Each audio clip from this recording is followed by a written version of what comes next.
Welcome back to FordeeTV. I'm your host, Fordee. It's been a little while, guys, and I apologize for that. I've been busy, getting into trouble. Anyway, I'm gonna start making more videos on audio, video, graphics, other shenanigans. You know the deal. Let's get started. Today's video is how to create or insert a tattoo into a photograph inside Adobe Photoshop. You'll see in this pic right here, it's of my homegirl Laura. She's got a YouTube channel. I want you to check it out. It's called Cup Holder Commentary. Not only is she beautiful, but she's got a great sense of humor. Anyway, I'll leave the link in the description so you can check it out. Make sure that you say Fordee says hello. Let's get back to the task at hand, if you will. This is the final result that we're going for. Believe it or not, she does not have that tattoo. In fact, comment in the links, etc. Let us know if Laura should go get a tattoo. She probably won't. But anyway, this is the before image right here. No tattoo. Also, a semi-stylized picture, but I added a little bit of je ne sais quoi, you know, FordeeTV style. So this is what we're going for. Let's go ahead and delete everything and start from scratch. So I'm going to come here, drag all the way down, select all these layers. I can press delete here, and I'm going to go ahead and delete those selected layers. Now I'm starting just with a background. I do have two other layers here. I'll show them to you right quick. This one right here is the tattoo we're going to place. And this one right here, just a grunge. So we can add maybe a little bit of dirt and specks, etc. to this picture later. So the first things first is I want to increase the contrast. In order to do so, I'm going to add a curves adjustment layer. I can do that by going down here and pressing on this button and selecting curves. Well, really, I'm going to go for something pretty aggressive. As I drag down this point right here, what I'm doing is crushing the blacks. And when I drag this point up right here, I'm increasing the highlights. And if you really want to learn about curves, I do have a video on the power of curves inside Photoshop within my channel. Make sure you check it out. One of the things you'll notice as we made some serious contrast adjustments right here, this really made the red a little bit too much for me. So I'm going to go ahead and switch from RGB here over to red, and I'm going to pull red out of the highlights a little bit. I'm going to drag a point here to keep them basically where they were in the shadows, and you know what? Let's move on. I'll also notice whenever you add some type of aggressive contrast curve within using curves, you'll notice that the image gets saturated. So I'm going to go ahead down here to the adjustment layers, click here, and find hue and saturation. I'm going to go ahead and drag some saturation out of this and show you maybe a little before and after. So you notice we toned that down a little bit. We still have that stylized look. I'm going to come over here to the background layer, press Command J to make a copy, and I'm going to drag it on top of the stack. This way I can toggle on and off to see where we're going with the image.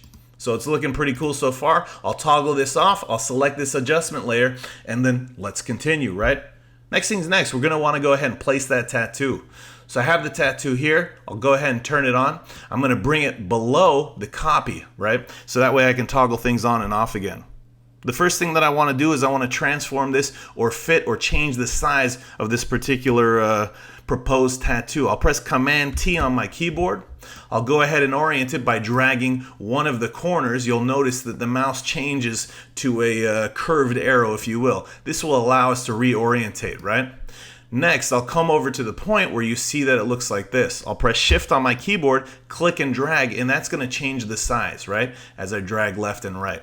I can then click here in the middle, reposition, and again, still trying to figure out where I'm at. Oops, I didn't press Shift there, so I'll go ahead and press Command Z to undo that. I'm going to press Command Plus to zoom in a little bit to see what we're doing. And looks like we can rotate a little bit, drag this over, and we're getting close. We want it to be big, but not too big. Somewhere around here looks good. Maybe even a little bit smaller, something like this, right? Next thing I'm going to do is press return to commit those changes. The next thing I'm going to want to do is duplicate this layer. So I'm going to come over here, make sure it's highlighted or selected, press Command J on my keyboard. I'm going to hide one of them, and then I'm going to right click in this area here. What I need to do is rasterize this layer so that I can use a warping effect on this, because as you'll notice, we've orientated this properly by turning it, rotating it, etc., resizing, but really we want it to form to our skin. So this needs to be rasterized in order to do so, and the reason this had to be rasterized is because this is a vector image. So once this is rasterized, I can come back over here, press Command T, right click, go to warp. Once I have this warp box up here, this is kind of getting a feel for. As you drag, you can drag inside of the boxes to warp this image, or you can drag on these handles. You'll notice there are Bezier handles here that will allow you to warp. So there's no necessarily right or wrong here, but you're looking for something that kind of that makes the image look like it's gonna wrap around the arm. So I'm gonna play with it a little bit and see what we end up coming up with. And yeah, looking a little bit better. Pull this puppy in right here. Maybe bring this. And that looks fairly good, more or less. Maybe pull this up. Bring like so. Maybe pull that up over here. Something to that effect, right? You go ahead and play with it, get the result that you want. The next thing you'll notice if we continue to zoom in by pressing Command plus on the keyboard, I'll press spacebar and click to drag my canvas around so I can see it better. You'll notice that we are going over the boundaries of our arm. That'd be pretty cool if this tattoo was that 3D, but that's not realistic. So we need to get rid of some of this. We'll do that by creating a layer mask. I'll come over here to my layers panel. I'll make sure that this layer is selected and click on layer mask. When I do, it creates a blank layer mask filled with white, which means that everything within that layer is shown, right?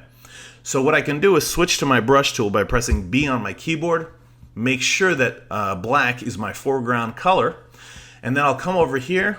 In fact, probably zoom in a little bit more, and I'll go ahead and I'll start drawing. Notice that when I draw here, I'm removing, and of course right now I'm using a mouse. I don't know why when I use my Wacom tablet and try to do screen recording, it just does not work out to my flavor. If I press X on my keyboard, I can toggle between the background and the foreground color. This is so much easier with a tablet, guys. And my mouse is not as friendly. Anyway, what I can do is I can get rid of some of these specs, right? You'll notice that this has all these different graphical specs. I can get rid of some of them because maybe, you know, on a real tattoo, you're not going to have this many. So we'll go ahead and remove some of them maybe. I mean, I guess you could, but yeah, I'm going to remove them. And we'll come over here. We'll get rid of some of this. Again, this is so much easier on the tablet. If you have a tablet, that's awesome. And I notice as I'm removing this, I've got to concentrate. It's harder for me to talk while I'm doing these changes inside Photoshop. We missed one part over here. Remove that a little bit. I'll go ahead and zoom out and we'll see what we've got. The next thing I want to do is probably I'll lower the opacity of this tattoo. I don't know, maybe 80% or something to that effect, right? Another thing I'll probably want to do is introduce some a slight color change to this, and you can do that a bunch of different ways, but tattoos and the pigment of your skin can be affected in different ways. So probably what I'll do is add a hue adjustment layer. I'll come over here to the adjustment layers, go down to hue and saturation.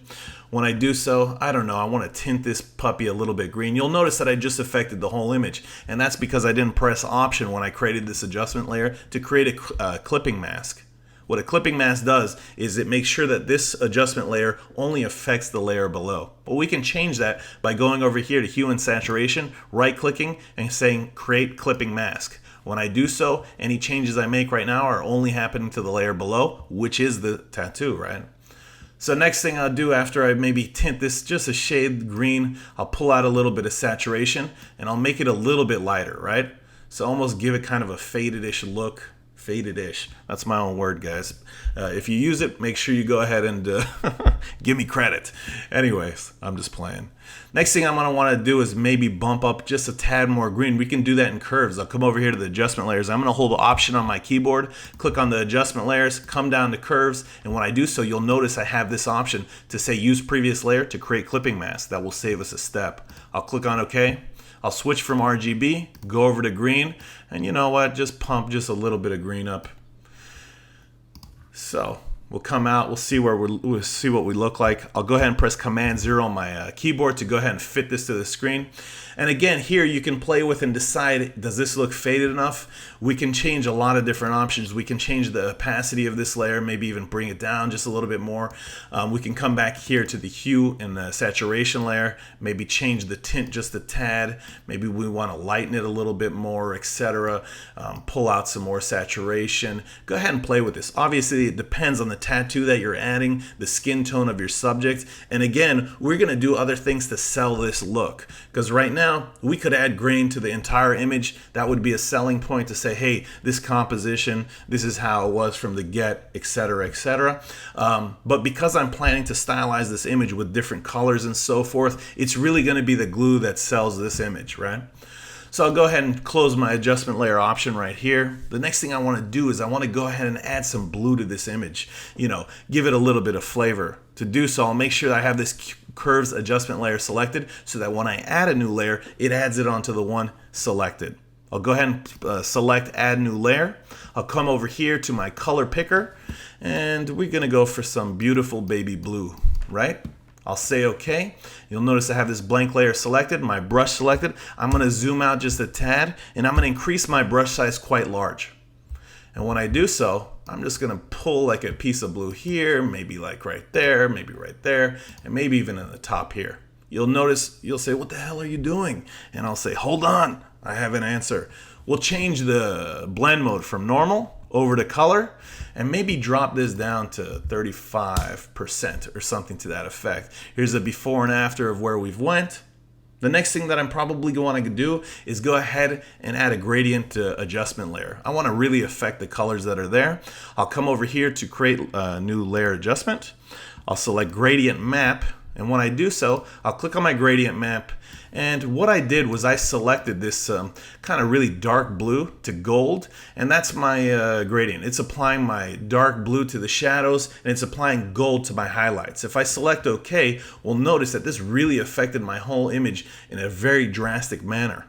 One of the things that obviously I don't want that. So I want to change my blend mode over here for this first one to hard light. That looks pretty cool, but it's still a little bit too much. So I'll go ahead and change the opacity of this change or this adjustment layer to 35%, somewhere around there. Here's a before and after. So we're getting some style. I'm going to duplicate this layer by pressing Command J on my keyboard. And then I'm going to come over here and I'm going to change the blend mode from hard light to, no, not soft light. We're going to set it to screen. Right? Just to soften the image just a tad, I'm going to bump up the opacity to 45. And you know what? That's looking pretty cool. However, these color changes are affecting her skin tones. So one of the things I might want to do, and of course this is optional, is select these two layer masks and go ahead and mask out part of her face, right? Maybe some of her skin. So by selecting this white area here, selecting my brush, making sure I have black on, and maybe even changing the opacity of this brush down to 50%, I'll change the size of my brush by pressing the bracket keys on my keyboard. And if notice, as soon as I did that, it drew it, like it gave some of that skin color back, right? I can pull in right here on the arms, the hands, maybe a little bit on the leg. And then I can come over here and do it the same thing, right? And just a little bit. I don't mind a little bit of change of color in her skin because this is truly a stylized look. Again, we can disable these layer masks by right-clicking, going to disable layer mask. It's really hard to see in the small size that this currently is, but believe me, the changes are happening. The next thing I'll want to do is I want to add maybe some color balance, shift the colors even more. I'll select the adjustments layer here, go over to, actually, let's find it up here. I believe color balance is right here. I'll click here. I don't know. We're just shifting colors around. There's no right or wrong answer. This is something that you can play with. I think for this particular image, I went up like 4, 5, 9, something like that. Then minus 16, shifting the greens to magenta. And then over here, I took out some of the yellows and added some blue. Something to this effect. I can show you a before and after here. This gave it a little bit more sexiness, if you will. The next thing I did is I added a curves adjustment layer. In that curves adjustment layer, the reason I did that is I really wanted to make her face pop. So I went over here to the curves or the adjustment layer, selected curves, and right now this is affecting the full image. If I go ahead and drag this up, what I'm doing is I'm looking at her face and deciding how much I want this just to affect her face. Because what I'm going to do is I'm going to paint out everything else and just give her face a couple dots or splashes of extra light. One of the things I should do is press Command 0 on my keyboard to make this as large as possible on my screen. I'll go ahead and close this adjustment layer option here, or window. I'll come over here to the curves and actually I can go back here. I can select the mask here and then say invert. And when I do that, you'll notice that it changes this layer mask to black, which means none of this change is applying, right? I'll go ahead and change this here, select X on my keyboard to switch my foreground color to white, or I could press D on my keyboard, which would set my foreground and background colors to their default states. I'll go ahead and make sure I have my brush selected. I'll enlarge this brush quite large while making sure the layer mask is selected, and I'll dab once, maybe twice. And the reason I probably had to dab twice is because my opacity was still set at 50%. Next, I can come down here and notice just by doing that, we brightened up her face, gave a little bit of focus back into the picture, right?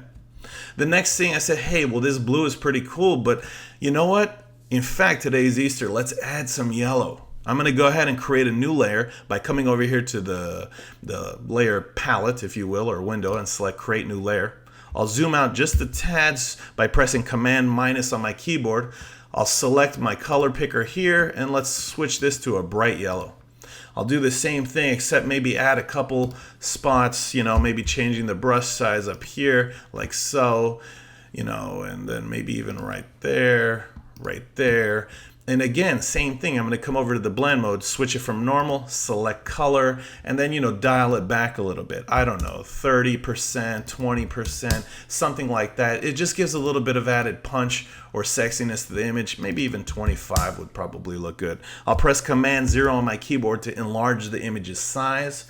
And then at this point, we're almost there. The only other thing that I did is I said, you know what, let's add a little bit of grunge to the image, some specks, some dirt, etc.